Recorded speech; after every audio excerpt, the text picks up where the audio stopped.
Le Seder de Rosh Hashanah, il y a une discussion, l'ordre du Seder, et il y a une discussion aussi quand on fait le Seder.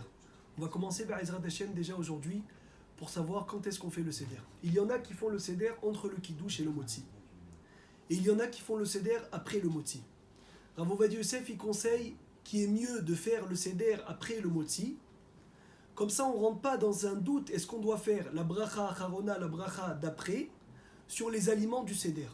Ça veut dire qu'on va faire Kiddush, on va faire Motzi directement, et seulement après le Motzi, je vais emmener le Seder.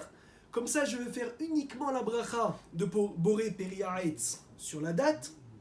Les autres brachot, je ne les fais pas parce que c'est des légumes. Et les légumes se mangent avec le pain, donc dans tous les cas, il n'y a pas de bracha. Donc déjà, j'ai évité ces brachot. Et en plus, c'est sûr que la bracha d'après, je ne la ferai pas parce que je suis déjà dans le repas du pain. On commence, il y a une autre marloquette aussi, par quoi on commence? Est-ce qu'on commence par la date? Ou on commence par la pomme trempée dans le miel?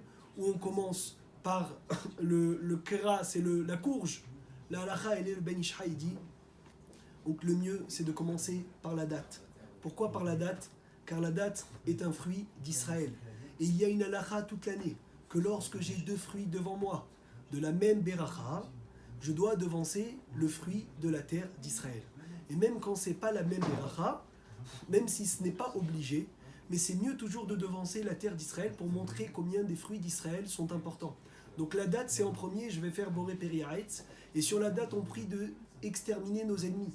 Et d'exterminer nos ennemis, ça va revenir plusieurs fois. Donc le Ben Ish Chai dit, il faut penser aux ennemis qu'on a terrestres, sur la terre, aux ennemis aussi qu'on a dans le ciel, qui sont nos accusateurs, qu'on n'ait plus d'ennemis en bas et plus d'ennemis en haut, qu'on n'ait plus d'ennemis en bas, c'est des ennemis terrestres, et qu'on n'ait plus d'accusateurs en haut de nos fautes, et qu'on n'ait que des personnes qui viennent nous rappeler nos mitzvot.